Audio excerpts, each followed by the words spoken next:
Bonjour. Alors, Claire fait une remarque à la suite des vidéos que j'ai faites sur le bouddhisme tibétain, les quelques phrases extraordinaires que j'ai sorties d'un documentaire que je vous ai cité dans une des vidéos.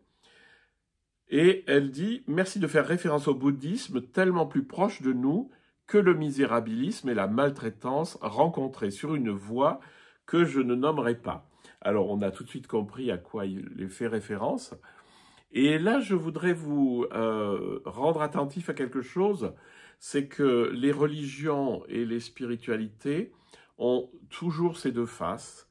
Il y a, lorsque c'est devenu un outil de pouvoir et que c'est intégré dans la société au niveau culturel, ça devient des outils de pouvoir et de maltraitance, de ce que vous voulez, d'abus, parce que en fait, nous, on a la chance, d'avoir du bouddhisme finalement que la couche la plus intéressante, la plus épurée. On n'a pas le bouddhisme de tous les jours où on va aller brûler des machins d'encens et prier je sais pas quoi devant une statue pour qu'on gagne plus d'argent à la fin du mois. Là, toutes les religions sont les mêmes, c'est-à-dire qu'elles sont toutes basées sur finalement des petits trucs magiques qu'on fait en espérant qu'on va obtenir des résultats.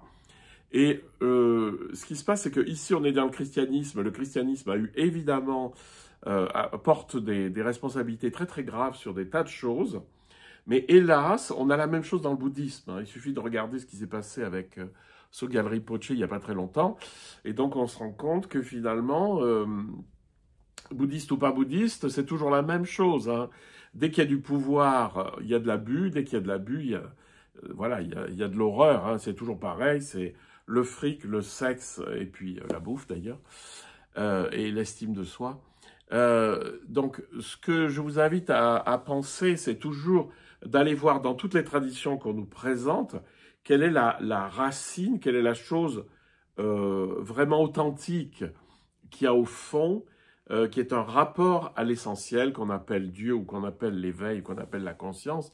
C'est pas le problème. Voilà. Donc, juste d'être attentif à pas confondre une pratique sociale de pouvoir et puis finalement ce que l'essentiel qui est dit. Et dans le cas du christianisme, par exemple, il y a quand même des choses très très riches. Tous les mystiques chrétiens ont dit des choses extraordinaires. Jésus a dit des choses extraordinaires. Et le problème, c'est que tout ça, c'est instrumentalisé. Et de nouveau, après, on fait un truc enfermant. Mais c'est pareil dans le bouddhisme, c'est pareil dans l'hindouisme, c'est pareil dans beaucoup, beaucoup de religions, dans toutes les religions, en fait. Même si elles ont un fond très, très positif, le problème, c'est que dès qu'elles sont instrumentalisées, elles deviennent maltraitantes.